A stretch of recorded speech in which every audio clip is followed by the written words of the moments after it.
Why did Charlie think he was a time traveler? He said, as I showed you in earlier messages, that he was a time traveler and he had to find me. Is that just something people are saying to their homies in text messages? And again, not anything that I would have placed so much emphasis on back when he was saying it, but it came to fruition. The other parts, he did die young. Why did he think that him dying young was necessary in order to change things? He did die young. It is related to Turning Point USA. In some way or another, at the very least, we can all agree it's related to him speaking at a campus event for Turning Point USA. I'm totally occupied by this. I tell you, I read these messages and I'm going, what is this? What is reality, actually? And Charlie died. Yes, like I said, it was related to this organization. And I think we would all agree that his death and the manner that they did it changed the world in ways that I don't think we can fully realize, or certainly not in a way that I can articulate. You just cannot pretend that all of this is one big unhappy coincidence. It's entirely plausible, I think plausible, that they knew something about Charlie. And that's why they had him marked and had him monitored and had him likely followed since he was young. And maybe they thought, like the agents think, that if they swarmed him and they stayed with him and they pretended to be his friend, that ultimately they could control Charlie and perhaps change an outcome. They could literally change an outcome related to Charlie. In a world where time travelers and aliens text each other on iPhones,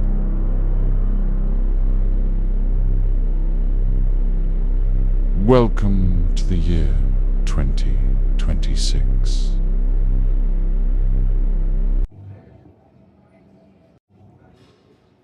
I think wherever he ended up,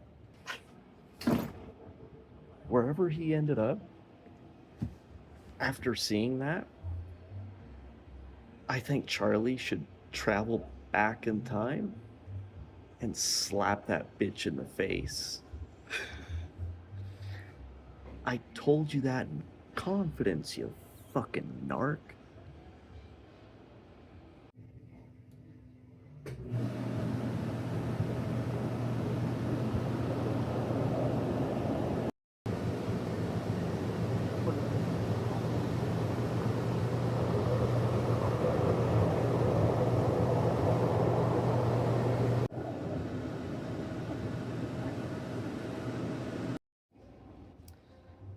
I feel good, dude. Much more relaxed after a 12-hour shift for the third day in a row.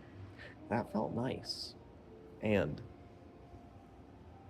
since we're already there, I do like those hydro massages, but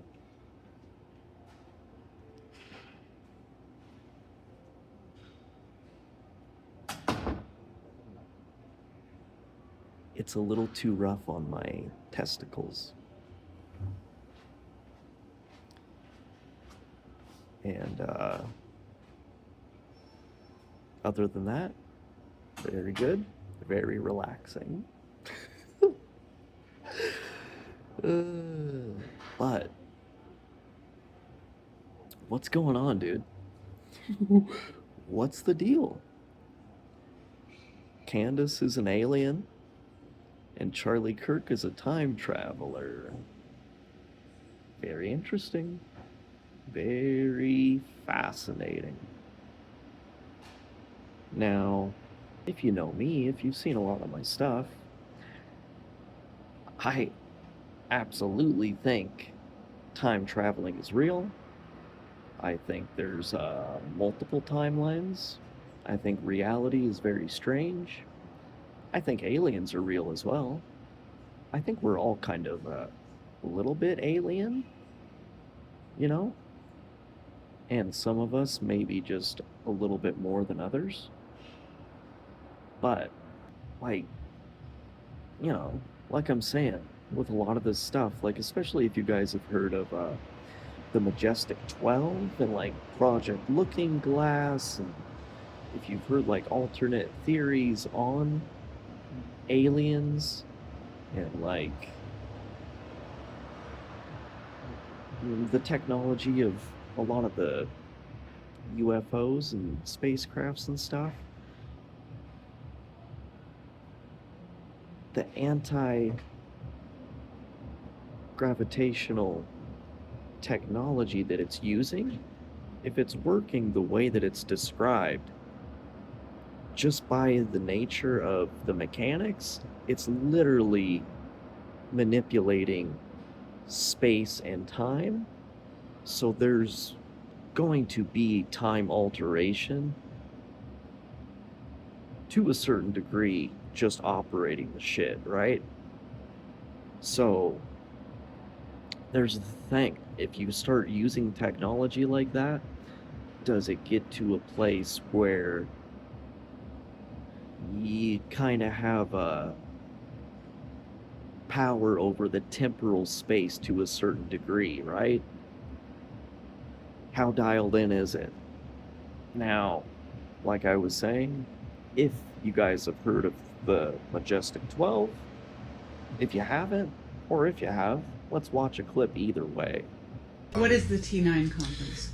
During the course of speaking with extraterrestrials and our interactions with them from the 1950s onward, there have been a series of treaties established between we and they meaning a future human intelligence, time travelers. Alien kind by Well, by they're inference? humans. They're Okay, human you lineage. consider them humans. They're humans. Okay. The human beings, albeit different from what we would expect to see as a human being. But then again, if we look in the history, the presently accepted history of the evolution of humankind, if one were to walk into a conference held by Neanderthals, one would be taken aback. Well, in the same way, one may be taken aback by walking into a conference with these gentlemen. Now, that guy, he goes into a lot of interesting stuff and talks about different timelines of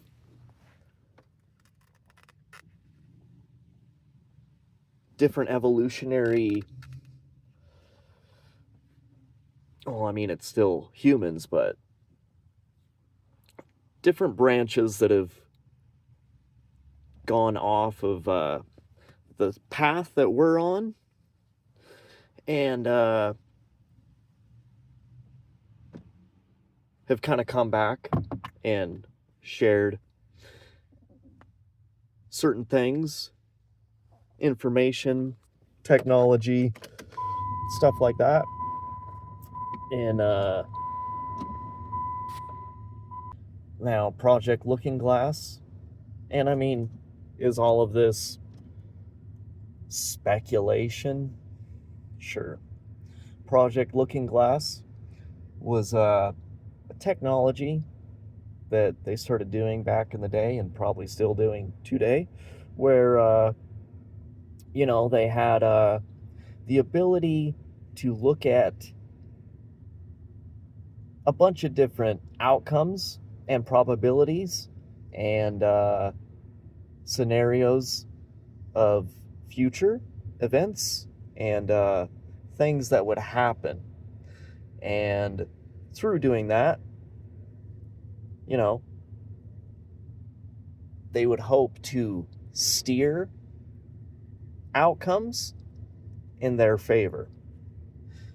So other future humans would come back and share information with our good people so they could shift the timeline in certain ways. Now, all that being said,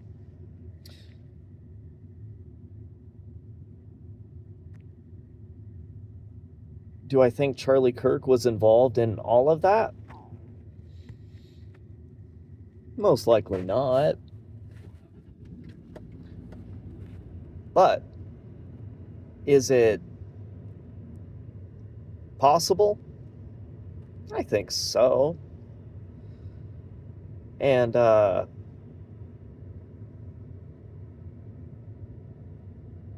what I'm really curious about, because a lot of people online were saying when they saw that text conversation with Candace and Charlie, they were saying he's flirting with her. Maybe. But it's just weird that she goes into it and, like, says how serious he was about the time travel thing. Like, where's the rest of the conversation, Candace? Show us what else he was talking about. Where did the conversation go to after that? And how did it all get started?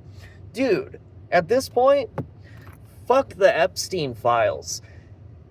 Get the DOJ to subpoena Candace Owens and force her to release the full text thread with Charlie Kirk at this instant, dude. This is ridiculous. We need answers.